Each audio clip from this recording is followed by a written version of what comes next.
కవిత్రయ విరచిత శ్రీమదాంధ్ర మహాభారతము ఆనుశాసనిక పర్వము తృతీయాశ్వాసము.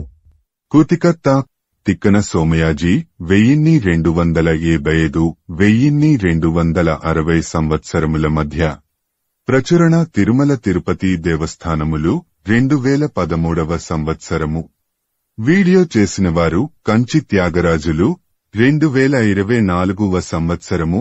వచనము కవిత్రయ విరచిత శ్రీమదాంధ్ర మహాభారతము ఆనుశాసనిక పర్వము తృతీయాశ్వాసము. వృషాదర్భి పుత్తెంచిన కృత్తి సునస్సఖునిచే మూతి బొందుట. నేనెవరైతే నేమి ఈ కొలనుకు కావలిదాన్ని అనగా ఆ మునులు మిక్కిలి ఆకలితో కష్టపడి తినటానికి మరేమీ లేకపోవటం వలన ఈ తామరతుండ్లు తీసుకొని తినగోరిన వారమై వచ్చాం అన్నారు. అప్పుడా ఇంతి మీ పేర్లు చెప్పిన తరువాతనే కొలనులోకి ప్రవేశించాలి అంటే ఆ మహర్షులు ఆమె రాక్షసి అని కృత్తి అని తమను చంపటానికి వచ్చిందని తెలుసుకుని కశ్యవుడు మొదలైన 10 మంది తమ పేర్లు దానికి తెలియరాకుండేటట్లుగా నిర్వచనాలతో కూడా కలిపి చెప్పారు. ఆమె అది తెలుసుకొనలేక నిశ్చేష్టురాలైంది. సునస్సఖుడు మాత్రం తన పేరు సూటిగా చెప్పాడు. కృత్తి నీ పేరు తెలిసే విధంగా చెప్పవేం అన్నది. అప్పుడతడు నేను చక్కగా తెలిసే విధంగా చెప్తే చెప్పవు అంటావు. ఇది తప్పు కదా. నీవు పొగరుబోతువు. ఇదిగో మంత్రదండానికి వశం కమ్ము అని బ్రహ్మదండం వంటి తన చేతి కర్రతో దాని నెత్తిమీద గట్టిగా కొట్టుతూ పాపాత్మురాలా బూడిదైపో అని పరుషంగా పలికాడు. దానితో అది భస్మమై కూలిపోయింది. అప్పుడా 11 ఆనందంతో తామరల కొలనులోనికి ప్రవేశించారు. తేటగీతి అందరూ ప్రీతితో ఆ తామరతుడులను పెకలించి బురద పోయే విధంగా నీటిలో జాడించి మోపుగా కట్టి ఒడ్డునబెట్టి విధులు తీర్చుకొని ఆకలి తమను తినివేస్తుంటే అందరూ కలిసి తరువాతి పద్యంతో అన్వయం. కందము వారంతా కొలను నుండి బయటకు వచ్చి తూడులమోపు పెట్టిన చోట దృష్టి సారించారు. అవి కనపడకపోగా అన్నివైపులా జాగ్రత్తగా చూచారు. అయినా కనపడలేదు. అప్పుడు వారు తమలో తరువాతి వచనంతో అన్వయం. వచనము వారు ఒకరినొకరు అనుమానించారు. ఒట్టు పెట్టుకొని తమ తప్పులేనితనం నిరూపించుకుందామని నిర్ణయించుకున్నారు. సునస్సఖుడిని మధ్యవర్తిగా వినటానికి ప్రార్థించారు. అప్పుడు అత్రి మహర్షి ఇట్లా అన్నాడు. తేటగీతి నేను తామరతుండ్లు దొంగిలిస్తే ఆవును తన్నిన పాపం, సూర్యుడికెదురుగా మలమూత్రాలను విడిచిన పాపం, అనధ్యయన దినం నాడు వేదాలు చదివిన పాపము నాకు కలుగుతాయి. వచనము అప్పుడు వశిష్ఠుడిట్లా అన్నాడు.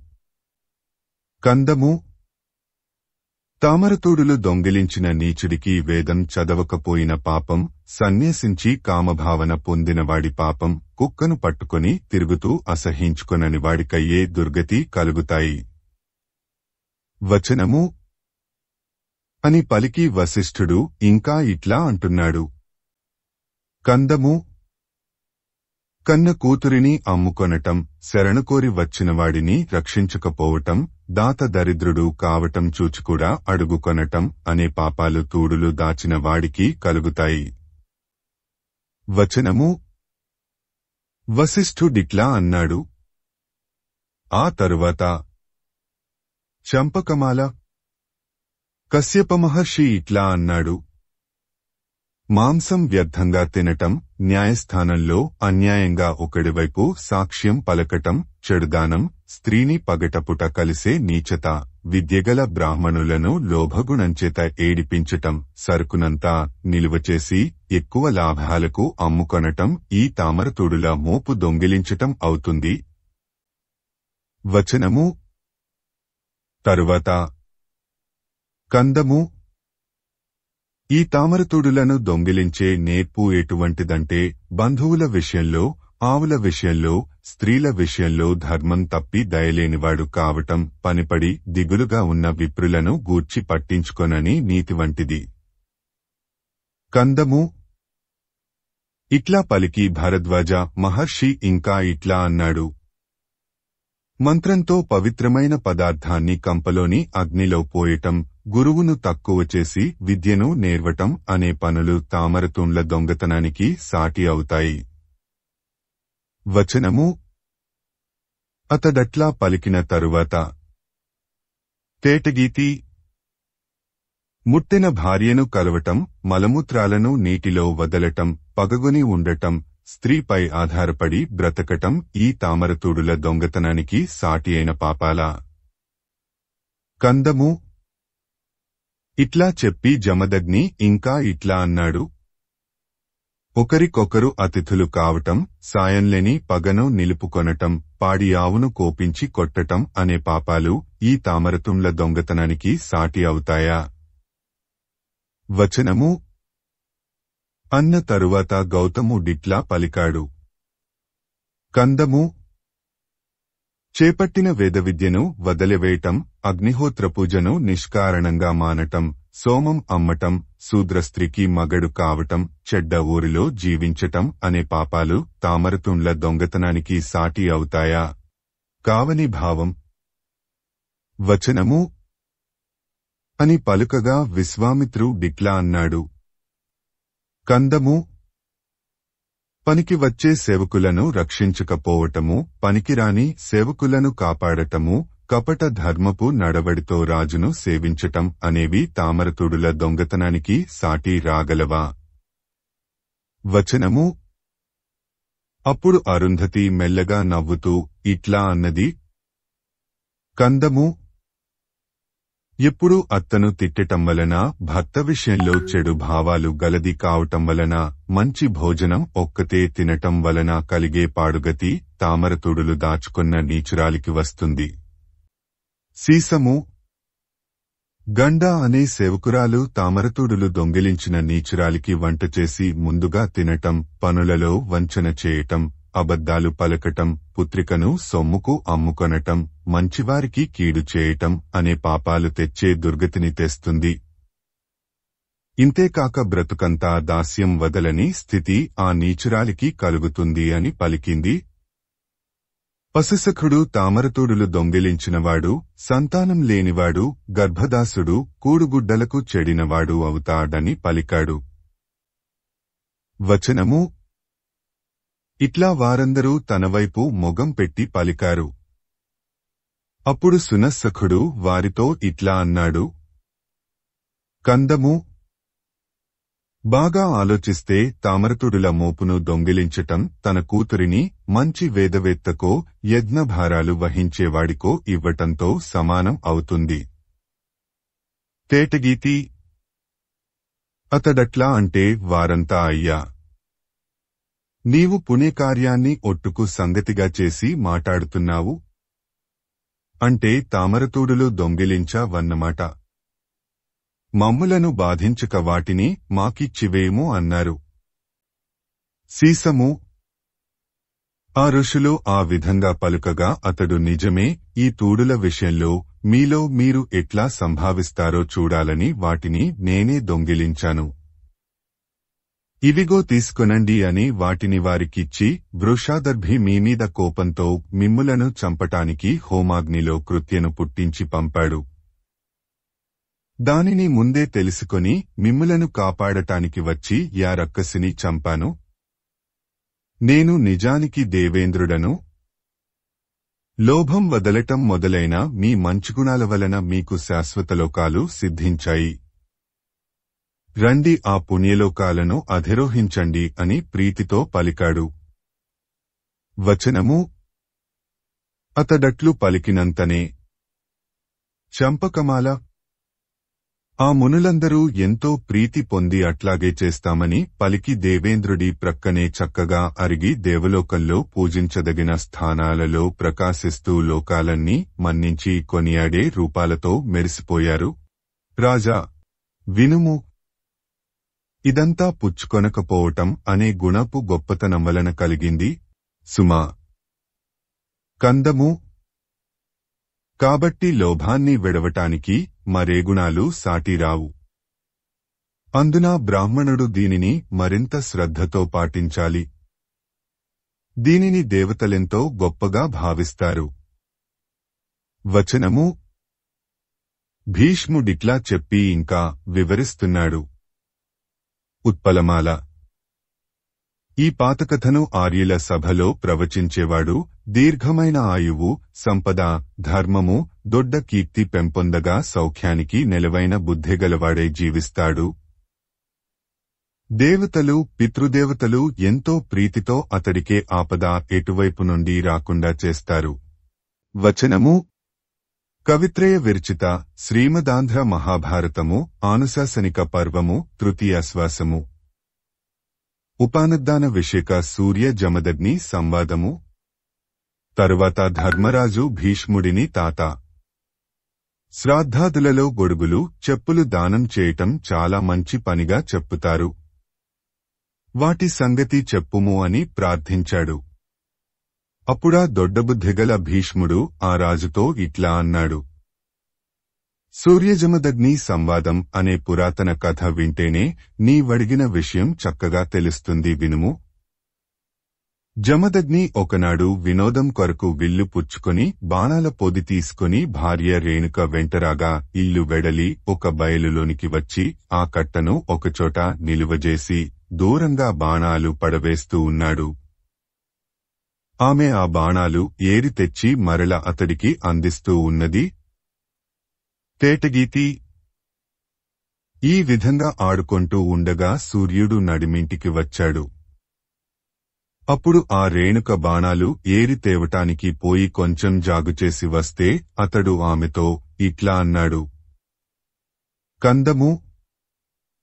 లోలాక్షి, అక్కడ ఇంత జాగుచేశావేమి అని అంటే సూర్యుడి తేజస్సు తీవ్రమైన కారణంగా నేల వేడెక్కింది. వడివడిగా కాళ్లాంచి నడవలేకపోయాను. తలకూడా వేడి ఎక్కింది. కందము. ఈ విధంగా ఒక చెట్టు క్రింది నీడలో కొంతసేపు నిలిచి రావటం వలన నాకింతసేపు జాగు చేయవలసి వచ్చింది అని చెమట ఓడుతున్న దేహం గల ఆ ముద్రాలు చెప్పింది. కందము. ఆ మాట విని ముని కోపంతో ఏమేమీ సూర్యుడు నిన్ను బాధించాడా? ఆ ఫలం ఇప్పుడే అనుభవిస్తాడు. నా అస్త్రాలమంటలో క్రమ్మివేస్తాను అన్నాడు. ఉత్పలమాల. ఈ సంగతి తెలుసుకుని సూర్యుడు బ్రాహ్మణ వేషం ధరించి వచ్చి మన్నించదగిన ఆ సంయమిని చూచి శాంతస్వభావం కనపడే విధంగా క్రోధం చాలించుము అన్నాడు. అప్పుడు మునివర్యుడు కెంపెక్కిన కనులతో చాలించు నీ మాటలు ప్రక్కకు తొలగుము, ఆ సూర్యుడిని నేలపై కూలవేస్తాను అన్నాడు. చంపకమాల. జమదగ్ని ఇట్లా అంటే ఆ బ్రాహ్మణుడు ప్రక్కకు తప్పుకొని వెళ్లిపోక నిలిచి మునీంద్ర, ఇంత అధికమైన క్రూరపు నడవడికి మీ వంటివారు పూనుకొంటారా? సూర్యుడు నీరు ఇస్తే ఓషధుల సంపద హవ్యపదార్థపు మహిమను పొంది దేవతలకు బలాన్నిస్తుంది. అట్టి సూర్యుడు బాధపడితే ఆ బలం లోపిస్తుంది కదా. చంపకమాల.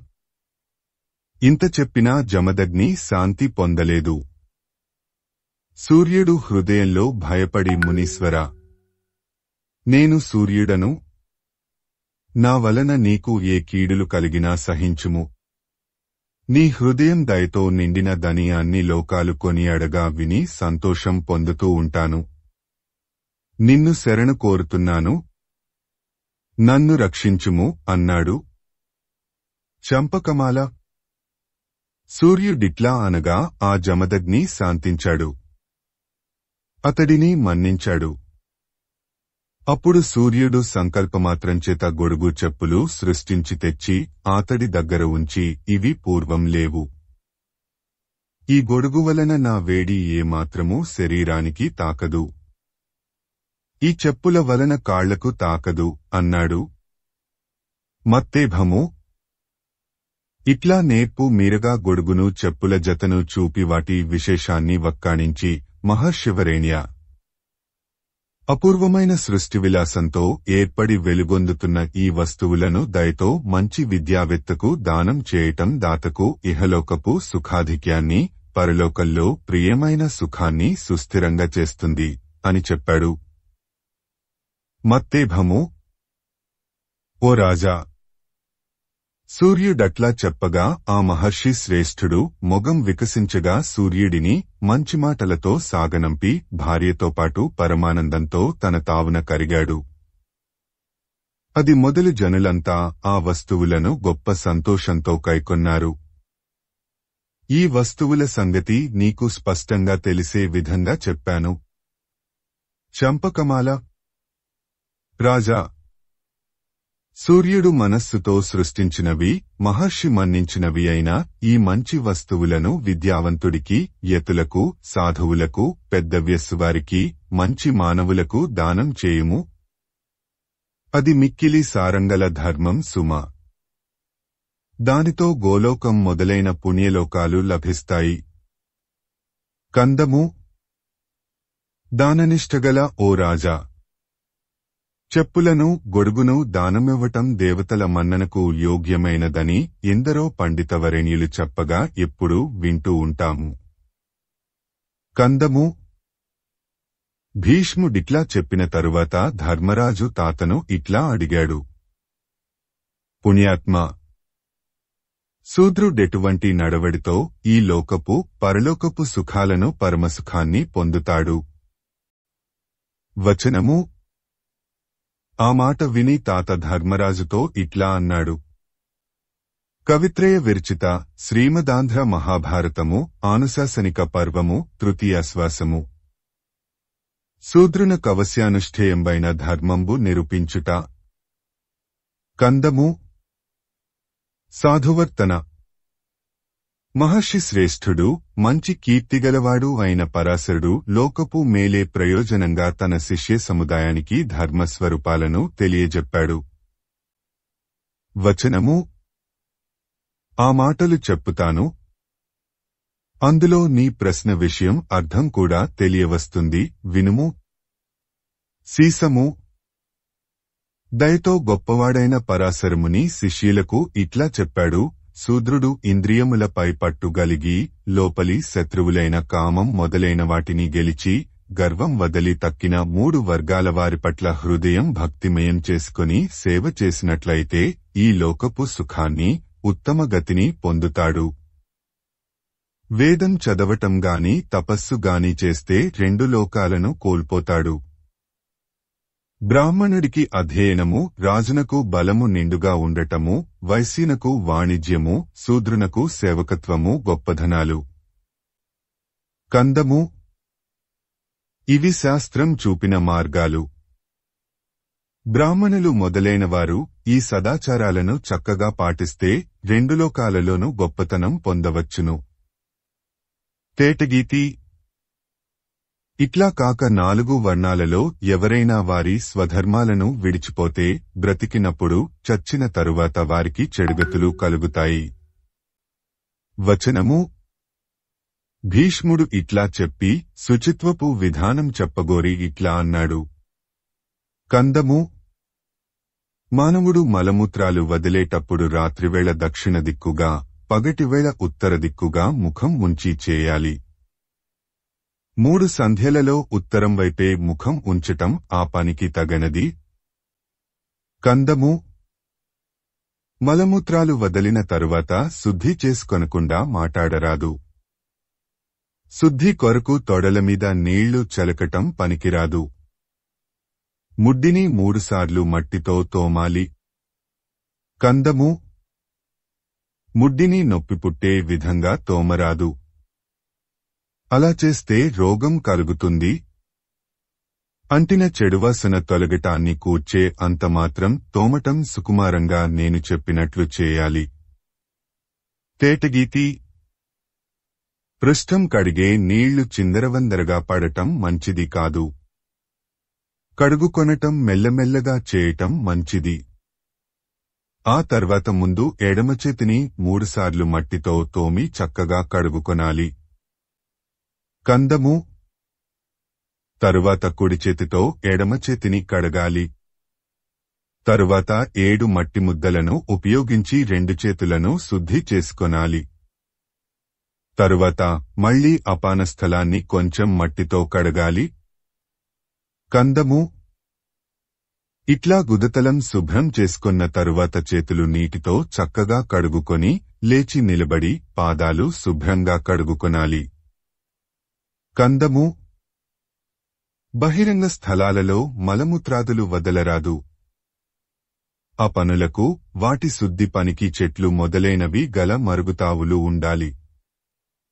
కందము. ఆపదవేళలో ఇంతగా శుద్ధి కుదరకపోతే మలం అంటిన వాసన పోయే విధంగా శ్రద్ధతో మట్టితో కడుగుకొనాలి. సీసము. బుడగలులేని నీరు చేతిలో చక్కగా గ్రహించి మెల్లగా గుండె దగ్గరకు చేరే విధంగా చప్పుడు లేకుండా 3 మారులు గ్రహించాలి. 2 సార్లు అడ్డంగా నోటిని తుడుచుకొనాలి. నీళ్లు కాళ్లమీద తలమీద చిలకరించుకొనాలి. నోటిని చేతితో తాకాలి. ముక్కు, కన్నులు, చెవులు, భుజాలు, హృదయం, బొడ్డు, శిరస్సు వీటిని తాకాలి. చేతులు 2 కాళ్లకు మధ్య ఉంచుకొని ఉత్తరపు మొగంగా గాని తూర్పు మొగంగా గాని కూర్చుండి ఈ విధంగా ఆచమనం చేయాలి. ఇది ఆర్యులు సమ్మతించిన పద్ధతి. సీసము. 3 మారులు నీరు పుచ్చుకొనటం వలన క్రమంగా రుక్కు, యజుస్సు, సామం అనే వేదాలు సంతసిస్తాయి. మొదటిసారి నోరు తుడవటం వలన అథర్వవేదం హర్షం పొందుతుంది. రెండవసారి తుడవటం వలన ధర్మశాస్త్రం, ఇతిహాసం, పురాణం అనేవి పరమానందం పొందుతాయి. కాళ్లపై నీళ్లు చిలకరించటం వలన విష్ణువు, కనులను తాకటం వలన సూర్యుడు ఆనందిస్తాడు. ఆచమన విధానం ఇటువంటిది. వస్త్రాలు, జందెము తాచినప్పుడు అన్నపానాల వేళలలోను ముందు ఆచమనం చేసి తరువాత కూడా ఈ ఆచమన కార్యం చేయాలి. తేటగీతి. నోటిని శుభ్రం చేసుకొన్నప్పుడు అంతకుముందు తినిన పదార్థాలు పండ్ల మధ్య నిలిచిపోయి తరువాత బయటకు వస్తే ఆ క్షణంలోనే ఈ ఆచమన కార్యాన్ని చేయాలి. పైన తెలిపిన శౌచకార్యం అన్ని వర్గాలవారు సాధారణంగా ఆచరించవలసిన ధర్మం. శూద్రునకు ఆచమనం అంటే పెదవుల మీద నీరు ఒకమారు చిలికరించుకొనటము, నోటిని అడ్డంగా చేతితో ఒకమారు తుడుచుకొనటము, ఇంతే. కందము. శూద్రుడు ఏ విధంగానైనా శుచిత్వాన్ని నిష్ఠతో సాధించి సాటిలేని సేవాభావంతో గొప్ప విద్యావంతుల ఎడ వినయం కలిగి జీవిస్తూ ఉండాలి. సీసము. బ్రాహ్మణుడికి జపమే యజ్ఞం. అధ్యయనమే బ్రతుకు తెరువు. తపస్సు శోభ తెస్తుంది. క్షత్రియుడికి ప్రయత్నం యజ్ఞం, దండనీతి బ్రతుకు తెరువు. పాలనం శోభ తెస్తుంది. వైశ్యుడికి హవ్యం యజ్ఞం. అమ్మకం బ్రతుకు తెరువు. ఆతిథ్యం శోభ తెస్తుంది. శూద్రుడికి సేవలందించటం యజ్ఞం. సేవలే అతడి బ్రతుకు తెరువు. పనిలో సామర్థ్యం వన్నె తెస్తుంది. వీటికంటే వేరైన విధానాలు ఆయావనాల వారికి వశం కానివి. 4వ వర్ణం వాడు తక్కిన 3 వర్ణాలవారియందు అనురాగం కలిగి నడుచుకొనాలి. ప్రత్యేకించి యతుల విషయంలో ఎల్లప్పుడూ అనురాగం కలిగి ఉండటం అతడి కర్తవ్యం. కందము. యతి అన్ని ఆశ్రమాలవారికంటే మిన్న అయినవాడు. ఆ మార్గం అవలంబించి సమర్థతతో నిర్వహింపదలచినవారు వేదాలు, ధర్మశాస్త్రాలు చెప్పిన ఆచారాలను పాటించటం మేలు. సీసము. ప్రియమైన మాట, శాంతి, ఇంద్రియ నిగ్రహము, సోమరితనం లేకపోవటం, మంచి శీలము కలిగి ఉండటం ఆవశ్యకం.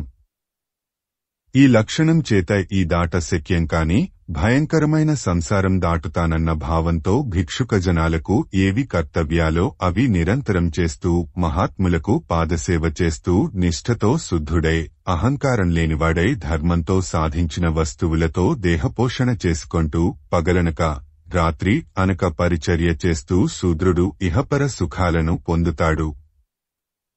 కందము. శూద్రుడికి యతిపట్ల గౌరవము, అతడి పూజకు వశమైన ప్రీతి అనే వాటితోనే కాని ఎన్ని విధాలుగా చూచినా దానము, ఉపవాసము అనే వాటితో మంచి మన్నన పొందే అవకాశం లేదు. తేటగీతి. దారితప్పి అలసటతో తూగిపోతూ వస్తున్న అతడిని చూచి హృదయంలో తొందర పుట్టగా ఎదురేగి అతడి శ్రమను పోగొట్టి సంతోషపెట్టటం శూద్రునకు ధర్మపు కర్తవ్యం అని వేదాలు చెప్పుతున్నాయి. చంపకమాల. యతికి జబ్బు చేస్తే మందు ఇవ్వటం, హితమైన మంచి భోజనం పెట్టటం, మలమూత్రాలను ఏవగించుకొనకుండా ఎత్తిపరవైచి నీటితో శుద్ధి చేయటం జనాలు కొనియాడే విధంగా చేయగల నడవడి శూద్రుడికి సద్గతిని సమకూరుస్తుంది. కందము. శూద్రుడు శక్తి ఉన్న విధంగా యతి హృదయంలోని దుహకాన్ని పోగొట్టే పనిని ఆదరంగల బుద్ధితో చేయాలి. అది సుగతిని కలిగిస్తుంది. కవిత్రయ విరచిత శ్రీమదాంధ్ర మహాభారతము ఆనుశాసనిక పర్వము తృతీయాశ్వాసము. సర్వవన సామాన్య ధర్మ నిరూపణ ప్రకారము. వచనము. ఇట్లా చెప్పి అన్ని జాతులవారికి సమానంగా ఉండే ధర్మాలు చెప్పాలనే వేడుకతో ఆ మునిశ్రేష్ఠుడు పరాశరు ఇట్లా చెప్పాడు. సీసము.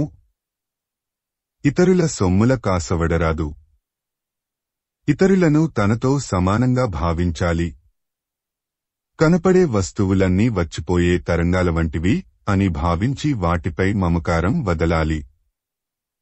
ప్రాణులన్నిటి మీద దయ కలిగి ఉండాలి. చేసిన మేలే మనతో వస్తుంది. చేసే పని ఇతరులకు మేలైన దైతేనే చేయాలి. పొరపాటున చెడు పని చేస్తే వెనువెంటనే ప్రాయశ్చిత్తం చేసుకొని తొలగించుకొనాలి. ఎముకలు లేని జంతువును చంపితే 3 స్నానాలు, 12 ప్రాణాయామాలు, 1 ఉపవాసము చేస్తే ఆ పాపం పోతుంది. ఆట వెలది. ఎముక ఉండిన తక్కువ జాతి జంతువును చంపితే ప్రాయశ్చిత్తం 2 రెట్లు చేసుకొనాలి.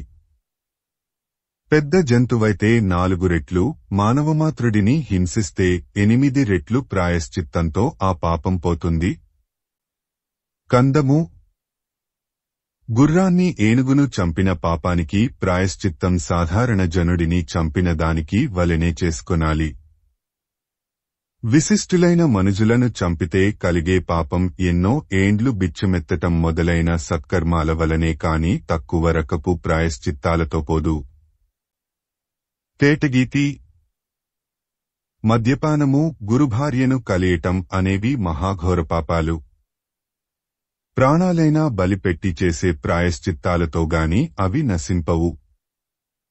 గోదాన భూదానాదులతో కూడా అవి నశింపవంటారు. కందము. ఈ విషయాలు తెలుసుకొని హృదయంలో పరలోక సంబంధమైన భయాన్ని నిలుపుకొని ఎల్లవేళలా అన్ని ప్రాణుల ఎడల దయ కలిగి ఉండేవాడు పాపాలనన్నింటినీ పోగొట్టుకొని శుభం పొందుతాడు. కందము. శూద్రుడికి అతి కఠోరమైన నియమనిష్టలు విధించని కారణంగా ఈ చెప్పిన ధర్మ సూక్ష్మాన్ని అతడు ఆచరించి క్రమపద్ధతిలో శాశ్వతమైన పదాన్ని పొందే అవకాశం ఉంది. వచనము. ఇట్లా చెప్పి ఆ పరాశరుడు కీడులను గూర్చి చెప్పాలని దయపుట్టి ఇట్లా చెప్పాడు. సీసము.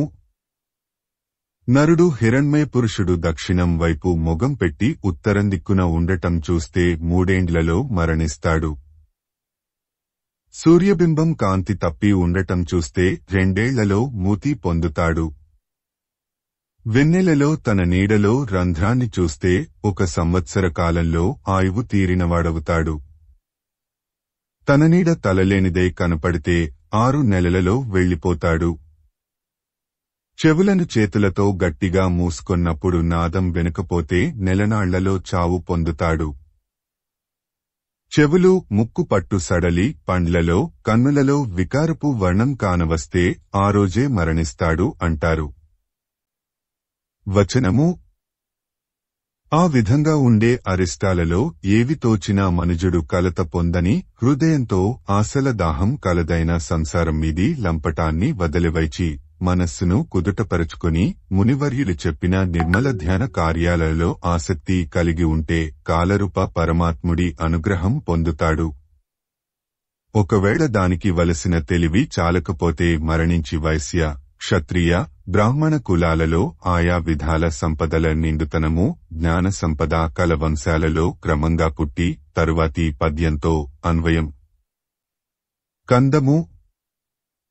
ఆయా కార్య విశేషాలలో ప్రేమ అతిశయించగా ఏర్పడి అతడు నియమాలయందు దృఢమైన ఆదరం కలవాడన్న ప్రతిష్ఠ పొంది పుణ్యకార్యాల వలన ఏర్పడే సుఖాన్ని ఇహపరలోకాలలో తరువాతి పద్యంతో అన్వయం.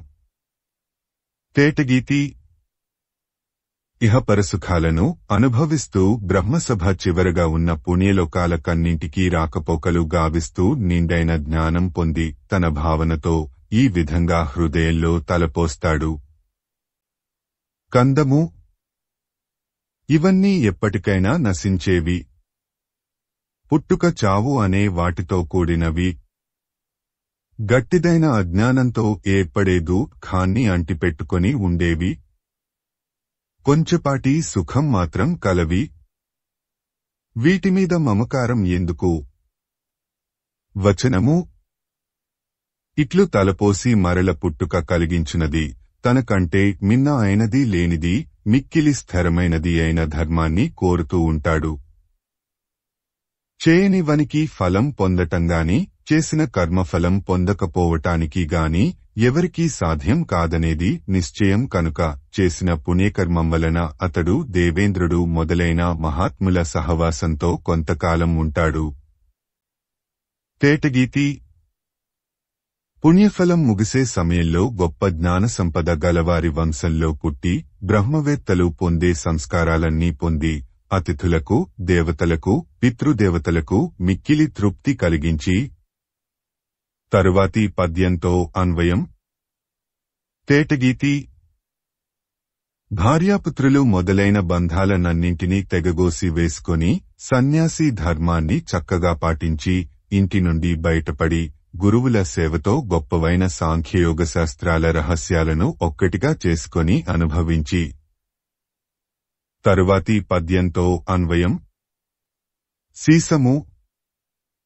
పవిత్రాలైన అడవులలో, జనాలు లేని ఇండ్లలో, దేవాలయాలలో, కొండ గుహలలో ఉంటూ భిక్షమెత్తిన తిండి తింటూ ఒకచోటికి అలవాటు పడక రాగద్వేషాలు వదిలివేసి ద్వంద్వాలను తొలగించుకొని అహంకార మమకారాలను రూపుమాపి నిత్యతృప్తిగల హృదయంతో జనులకు వశంకాని స్థితితో ఒక గమ్యం అనేది లేకుండా తిరుగుతూ బాగా పండిన పండు తొడిమ నుండి రాలిపోయిన విధంగా సత్వరజస్తమోగుణాల నిలవైన దేహాన్ని వదిలివేసి శుద్ధభావంతో నాశనం కానిది, స్థిరమైనది, ఏ తెగులు లేనిది అయిన శాశ్వత పదాన్ని పొందుతాడు. వచనము. అని బోధించి తరువాతి పద్యంతో అన్వయం. కందము.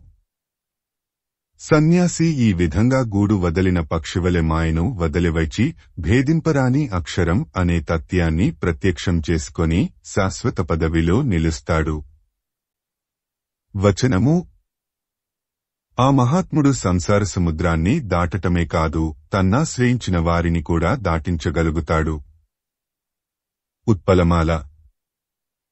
కనుక శూద్రుడు ప్రియములు చేస్తూ సన్యాసిని సేవిస్తే గొప్ప మన్ననగల అతని దయారసం ఆస్వాదించి అతడి సంగమ్మలన పాపాలన్నీ పటాపంచలు కాగా ఎంతో కాలం కష్టపడి నూయి త్రవ్వి నీరు సమృద్ధిగా పొందిన విధంగా శివతత్వాన్ని, శాశ్వత పదవిని పొందుతాడు. తేటగీతి. పరమపదం మీద వాంఛతో ఉండటం జనులందరికీ సమాన విషయమే. ఎంత కష్టపడినా శూద్రులకు అది మరొక మార్గంలో సఫలం కాదు. సన్యాసి సేవ దానిని సఫలం చేస్తుంది. కవిత్రయ విరచిత శ్రీమదాంధ్ర మహాభారతము ఆనుశాసనిక పర్వము తృతీయాశ్వాసము. పరాశరముని ప్రణీత ధర్మ విశేషంబు భీష్ముండు ధర్మజునకుం జెప్పుట. తేటగీతి. అన్ని వణాలవారికి ఇంద్రియాలు వ్యాపించటాన్ని అరికట్టటం కర్తవ్యం. దానిని సాధించి మరొకటి కోరుకుండేవాడు సాధుజనులు వెదికే తెవులులేని బ్రహ్మపదాన్ని పొందుతాడు. తేటగీతి. ఎంతో శ్రేష్టమైన ఈ ధర్మాన్ని అవలంబించి పాపపు జన్మకారణాలుగల స్త్రీలు, వైశ్యులు, శూద్రులు కూడా సుగతి పొందుతారంటే సజ్జనులైన బ్రాహ్మణులకు, క్షత్రియులకు సుగతి దుర్లభమా? వచనము పరాశరు డిట్లా చెప్పి ఇంకా విశేషించి బోధిస్తున్నాడు. సీసము పాపం తరుగనివాడికి జ్ఞానం కలుగదు. సద్గురువు బోధించిన పనులు చక్కగా ఆచరిస్తే పాపాలు పోతాయి. అప్పుడు నిర్మలమైన జ్ఞానం కలుగుతుంది. అయితే దానివలన గర్వం ఏర్పడితే దానిని రూపుమాపాలి. గర్వంతో గురుపూజ మానితే జ్ఞానం నశించటమే కాదు, ఆపద కూడా కలుగుతుంది. గొప్ప జ్ఞానానికి ఫలం మిడిసిపడకుండటం అని తెలుసుకొని జ్ఞానం ఎంతగా పెరుగుతుందో శాంతి నంతగా పెంచుకొనాలి. కనుక ఎల్లప్పుడూ గురుసేవ చేస్తూ నరుడు మేలు పొందుతాడు. సీసము తేటగీతి వినండి. మానవుడు కడుపును, లింగాన్ని, కాళ్ళు చేతులను, దృష్టిశక్తులను కాపాడుకొనాలి. ఇంద్రియాలతో మనస్సును, మనస్సుతో బుద్ధిని రక్షించుకొనాలి. ఇట్లా అయితే సుజ్ఞానంతో వికసించిన అతడి హృదయంలో నెలకొని ఉన్నవాడు పొగలేని అగ్నివలె వెలుగొందుతున్నవాడు అయిన పరమాత్మను దర్శించే అవకాశం కలుగుతుంది. యోగసిద్ధి పొందనివాడికి మహేశ్వరుడిని కనుగొనటం ఎట్లా సాధ్యమవుతుంది? యోగసిద్ధి పొందినవాడికి భక్తి ఏర్పడుతుంది. ఆ విధానానికి సమర్థుడైన వాడు 16 వికారాలను, 7 ప్రకృతులను, మూల ప్రకృతిని చిత్తంలో చక్కగా కూర్చుకొని వికృతి కానివాడు, ప్రకృతి కానివాడు అయిన పరమాత్మను సందర్శిస్తాడు. కందము ఇది జ్ఞానమార్గం. దీనిని హృదయంలో పదలపరుచుకొంటూ గురువును మరచిపోక పొగరులేనివాడే సేవిస్తూ ఉంటే అతడి దయ కైవల్యాన్ని చక్కగా తెలుపుతుంది. తేటగీతి సన్యాసిభావాన్ని పొంది ఈ అభ్యాసాన్ని గట్టిగా పట్టుకుని ప్రవర్తించే అర్హత 3 వర్ణాల వారికి ఉన్నది. శూద్రుడికి ఆ కైవల్యపదం సన్యాసినంటి పెట్టుకుని ఉండటం వలననే తేలికగా లభిస్తుంది. అతడు సన్యాసి ధర్మాన్ని స్వీకరించకూడదు. కందము ఎల్లవేళలా బంగారు కొండ దగ్గర ఉండటంచేత కాకి కూడా బంగారు వన్నెతో మిలమలలాడిన విధంగా గొప్ప జ్ఞానం కలవారి దగ్గర మెలిగిన తెలియనివాడు కూడా జ్ఞానపూర్ణుడవుతాడు. కందము ధర్మరాజా పరాశర మహర్షి ఈ విధంగా కరుణతో 4 వర్ణాల వారికి మేలు కలిగే విధంగా గురుసేవ గొప్పతనాన్ని వివరించి చెప్పాడు. వచనము ధర్మాలన్నింటినీ చక్కగా తెలియజెప్పటంలో నేర్పుగల ఆ భీష్ముడు ఈ విధంగా పరాశరమునీంద్రుడి వాక్యాలను తెలుపగా పరమానందం పొంది ధర్మరాజు మహా వినయంతో భీష్ముడితో ఆర్య దేవతలు కూడా మ్రొక్కదగిన నరులుంటారని విన్నాను. అట్టివారి నడవడి ఎటువంటిదో తెలియజెప్పుము అంటే భీష్ముడతనితో ఇట్లా అన్నాడు. సీసము తేటగీతి ఇదే విధంగా మాతలి దేవేంద్రుడిని అడిగాడు. అతడు ఇట్లా చెప్పాడు. ధర్మ, అర్థ, కామ పురుషార్థాలను ధర్మం తప్పని నడవడితో ఆచరించేవారు సుందరాంగులు స్వయంగా కోరినా తమకు తగిన రూపము, శక్తి సంపదలు ఉన్న కామాన్ని వదిలి మెలిగేవారు, విద్యాగర్వం, ధనగర్వం, ప్రభుత్వ గర్వం మొదలైనవి లేనివారు, ఇంద్రియములపై గట్టి అదుపు కలవారు, తమ భార్యలతో తృప్తి పొందేవారు, దృఢమైన పట్టుదలతో తపస్సు అనే ధనాన్ని కూడబెట్టే మహాత్ములు, సత్యనిష్ట కలవారు, వెలుపలిలోపలి పరిశుద్ధతను సాధించేవారు, అనేక కార్యాల తగులం లేక గుట్టుగా ధర్మం ఆచరించేవారు, నిజమైన సన్యాస ధర్మాలను నేర్పుతో పాటించేవారు, తనకు మొక్కదగనవారు. వచనము తరువాత ధర్మరాజు చెరువు త్రవ్వించటం అనే ధర్మంలోని గొప్పతనం తెలుసుకొనాలని ఉన్నది తాత. చెప్పుతావా అంటే భీష్ముడు నిండైన ఆదరంతో ఇట్లా అన్నాడు. కవిత్రయ విరచిత శ్రీమదాంధ్ర మహాభారతము ఆనుశాసనిక పర్వము తృతీయాశ్వాసము. భీష్ముడు ధర్మజునకు దటాక నిర్మాణ ఫల విశేషంబు సెప్పుట. సీసము వినుము. చెరువు దేవతలకు, పశువులకు, పక్షులకు, రాయి రప్ప వంటి స్థావరాలకు నెలవైనది. అంతేకాదు, అందులో నీరు త్రావి ఆవుల మందలు దాని కర్త కులాన్నంతటినీ పుణ్యలోకాలకు పంపుతాయి. ఈ లోకంలో గొప్ప సంపదను, చెడని కీర్తిని కలిగిస్తాయి. వానకాలంలో, చలికాలంలో, ఎండకాలంలో చెరువులో నీళ్లుంటే మహాయజ్ఞాలు చేసిన ఫలం ఆ కర్తకు లభిస్తుంది. కట్టెమీద తగిన చెట్లు నాటితే పక్షులు మొదలైన ప్రాణికోటికి నిలువనీడనిచ్చి సుఖం కూర్చినవాడు అవుతాడు కనుక అతడికి ఇహపర సుఖాలు కలుగుతాయి. కందము.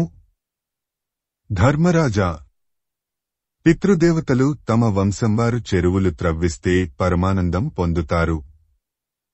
దానివలన తమకు ఉత్తమ లోకాలకు పోయే వీలు కలుగుతుందని దాని నెప్పుడూ కోరుతూ ఉంటారు. తేటగీతి. నాయనా, చెట్లు తమ నీడతో అతిథులకు, పువ్వులతో దేవతలకు, పండ్లతో పితృదేవలకు పరమానందం కలిగిస్తాయి. కనుక చెట్లు నాటటమనే పని గొప్ప ధర్మం. కందము.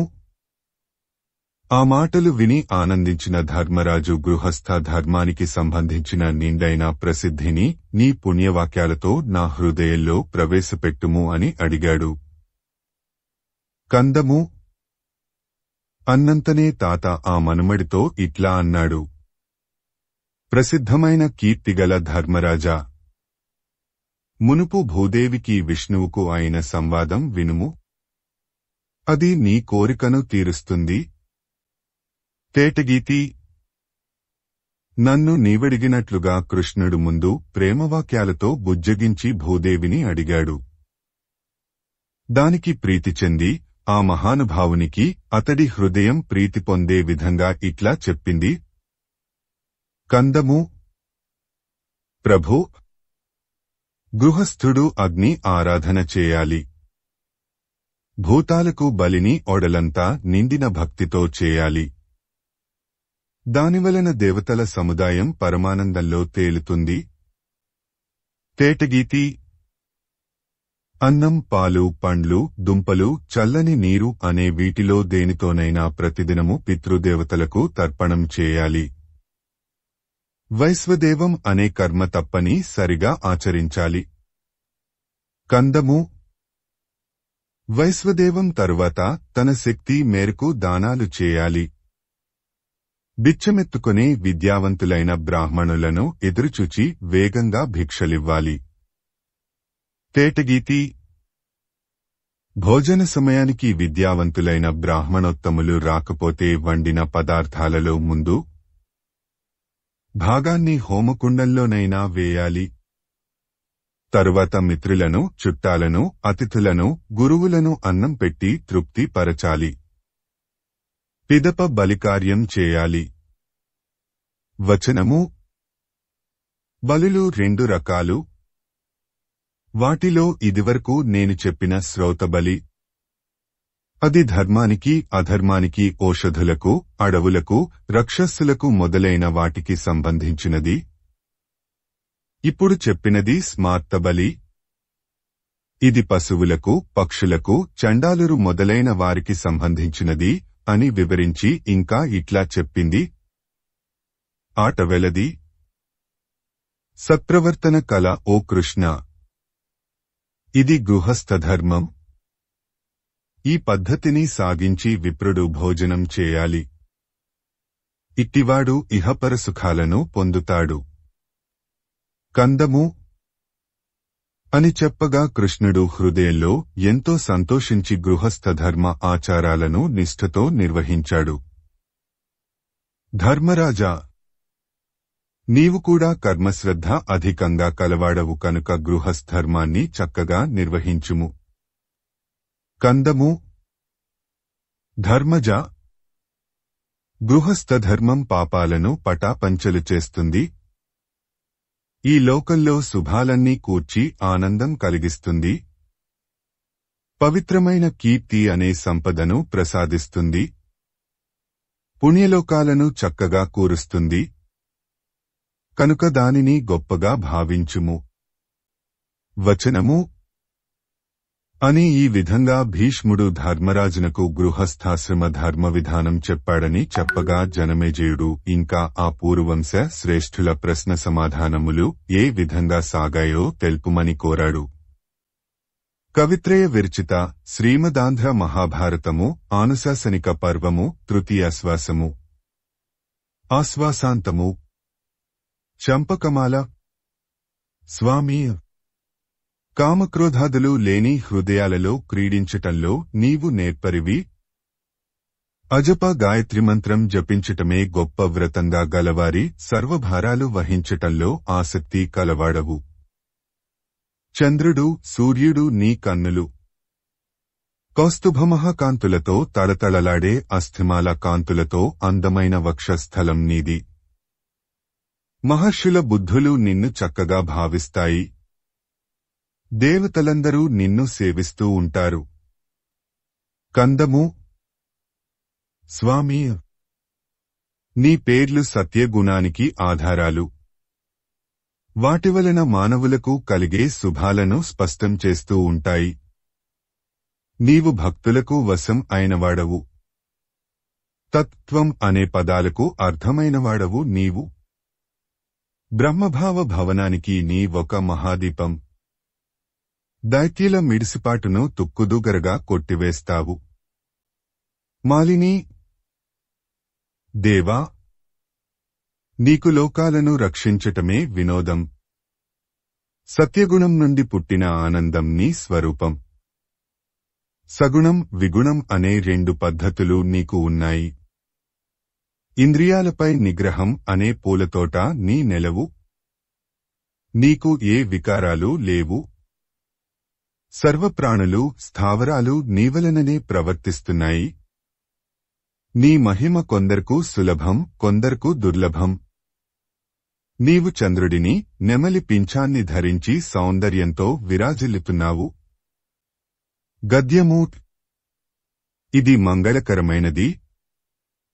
ఉభయ కవిమిత్రుడని ప్రశస్తిని పొందిన కొమ్మనమాత్యపుత్రుడు, పండితులను సేవించటం వలన ప్రకాశించేవాడు అయిన తిక్కన సోమయాజి రచించిన శ్రీ మహాభారతంలో ఆనుశాసనిక పర్వంలో 3వ ఆశ్వాసం. ఆనుశాసనిక పర్వంలోని 3వ ఆశ్వాసం సమాప్తం. కవిత్రయ విరచిత శ్రీమదాంధ్ర మహాభారతము ఆనుశాసనిక పర్వము తృతీయాశ్వాసము. కృతికర్త తిక్కన సోమయాజి 1275 1260 సంవత్సరముల మధ్య. ప్రచురణ తిరుమల తిరుపతి దేవస్థానములు 2013వ సంవత్సరము. వీడియో చేసినవారు కంచి త్యాగరాజులు 2024వ సంవత్సరము.